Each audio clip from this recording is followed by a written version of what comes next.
Agora a gente fala da chegada do Uber Moto a São Paulo e Rio de Janeiro, uma polêmica que está sendo causada aqui porque as prefeituras mandaram suspender o serviço, mas são motivos diferentes em cada uma das capitais. Quem fala conosco primeiro é a Luana Bernardes, que está na capital fluminense. Oi, Luana.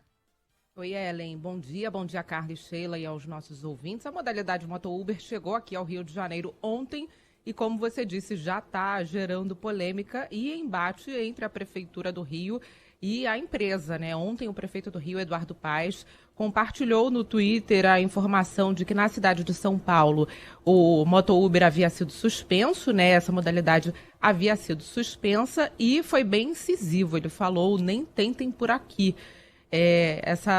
Esse Twitter, né, esse tweet do Paes gerou uma repercussão, né, já que ele foi bem duro aí com a chegada dessa modalidade aqui no Rio de Janeiro. E o problema é que em setembro de 2022, a própria Prefeitura do Rio regulamentou a função de mototaxista aqui no Rio de Janeiro, enquanto em São Paulo essa profissão não é regulamentada, né, o que justifica a suspensão do serviço em São Paulo. A Secretaria Municipal de Transportes disse que está estudando as medidas cabíveis para suspender essa modalidade aqui no Rio de Janeiro e a Prefeitura disse que o objetivo da regulamentação do mototaxista é organizar o serviço de transporte aqui no Rio de Janeiro, já que o mototaxista normalmente aqui no Rio fica no entorno de favelas, né, e tinha realmente uma desorganização muito grande, mas a Prefeitura disse que não há aí a necessidade de um intermediário. Então há esse embate entre a Prefeitura do Rio e a empresa Uber, Prefeitura estudando as medidas cabíveis para suspender o serviço aqui no Rio de Janeiro. No entanto, o problema é que na capital fluminense, desde setembro do ano passado, a profissão de mototaxista é regulamentada aqui na capital fluminense. Valeu, Luana. Obrigada pelas informações. Agora, a discussão é muito grande em São Paulo. O Ivan Brandão está por aqui para trazer os detalhes, porque o prefeito se posicionou ontem, Ricardo Nunes, né, falou sobre isso. Eu, particularmente, acho... Claro que, assim, a gente está falando de uma novidade. Quando você olha a novidade de longe, ela é sempre um pouco assustadora. Mas, nesse caso, eu acho ela muito assustadora. Você imagina a cidade de São Paulo, com o trânsito que tem, com mototaxista, Uber levando pessoas com muita pressa para os seus compromissos. Eu acho que não devia ser mais barato, devia ser muito mais caro, na verdade, utilizar esse serviço. Ivan Brandão, bom dia para você. O trânsito do Rio de Janeiro também não é tão menos caótico assim, não. Lá é regulamentado, né? Aqui é diferente, a suspensão é diferente justamente por causa disso, né? Não pode.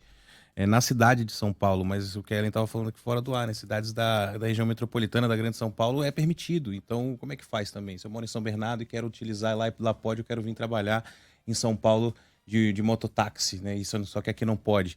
Então, é por isso que o prefeito Ricardo Nunes defende agora a suspensão desse serviço da Uber, né, de mototáxi, mas vai analisar. Inclusive, hoje tem uma reunião na prefeitura para tratar sobre esse tema. Ontem a Uber anunciou essa possibilidade, né, do transporte de passageiros chegar aqui na capital paulista, que é uma modalidade mais barata. O prefeito Ricardo Nunes falou que não foi consultado pela Uber e que é o Comitê Municipal de Uso do Viário que deve analisar esse caso, Carlos. Eu pedi que o CEMUV faça uma reunião, estabeleça a proibição. Evidentemente, o CEMUV tem a sua independência, que é o Conselho Municipal, senão eu farei o decreto proibindo, se assim a Prefeitura entender, né, que deva agir de não prosseguir com autorização.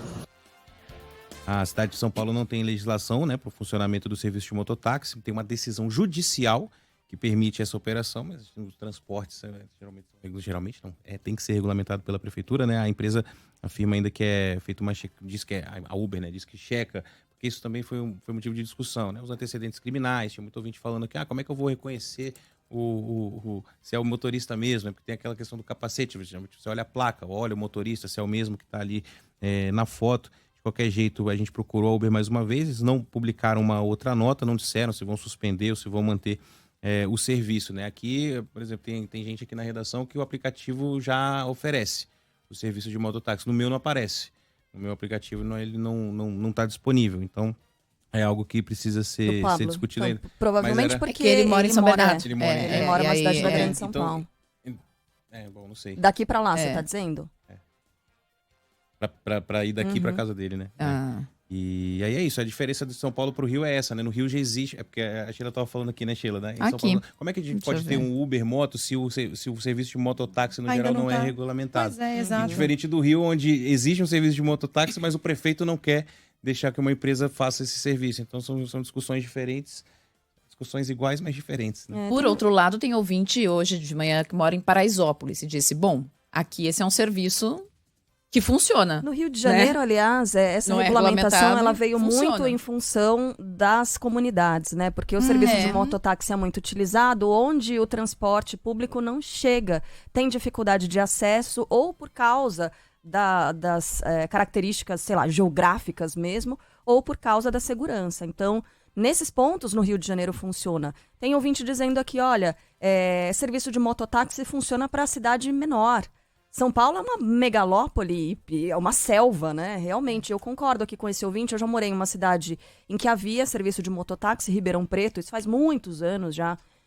E lá funcionava bem, mas é um trânsito completamente, com características completamente diferentes do trânsito de São Paulo. Você imagina um motociclista sem muita experiência, andando... Bom, não vou colocar 23 de maio, porque agora corredor norte-sul até tem a faixa azul lá para motos e tal. Mas pegando uma via um pouco mais estreita, pegando uma Teodoro Sampaio, de repente, ou, né? É muito perigoso. É muito perigoso. Então deveria ser, na minha avaliação, deveria ser mais caro, porque serviria para a pessoa que eu tô com pressa, eu preciso chegar lá, eu pago o que for. Pode ser. E aí a empresa concedendo equipamentos de segurança, treinamento específico, não é para colocar, né, a vida das pessoas em risco, de todo mundo, até de quem não usa o serviço, porque é uma alternativa, porque o problema é isso que a gente falava mais cedo, assim, às vezes aqui a gente tem um hábito de faz a lei e vê se a lei depois tenta forçar a realidade a entrar na lei. Se já funciona em Paraisópolis, se funciona no Grajaú, ou seja, nas periferias de São Paulo, no extremo sul periférico de São Paulo. Assim como no Rio, né? Como no Rio, funciona. O que a gente vai fazer? Vai proibir ou, de repente, cria uma regulamentação para que você possa ter o serviço de uma maneira que vai causar menos dano? Porque aí o que a Carla está falando faz sentido. Bom, então tá, Uber, você quer ter um Uber moto? Mas vai ter que ser mais caro. Então vai ser mais caro. E vai ter que ser com treinamento, né? Talvez seja uma maneira. Porque o que não dá é para brigar com a realidade. Ele existe. Esse serviço já existe. A única coisa é que ela acontece hoje de maneira informal. Informal. Né? Esse que é o problema. Né? Muitos elogios aqui a esse serviço, por exemplo, em Fortaleza. Estou vendo as mensagens dos ouvintes, né? Aqui na capital cearense funciona muito bem, é simples, o motorista tira o capacete para ser reconhecido pelo passageiro, diz o Vandenberg Coelho. Teve mais gente falando aqui exatamente de Fortaleza, elogiando, falando que funciona muito bem. Então é isso. Convido aqui os ouvintes de todo o país a nos contarem. Funciona aí na sua cidade? Foi bem recebido?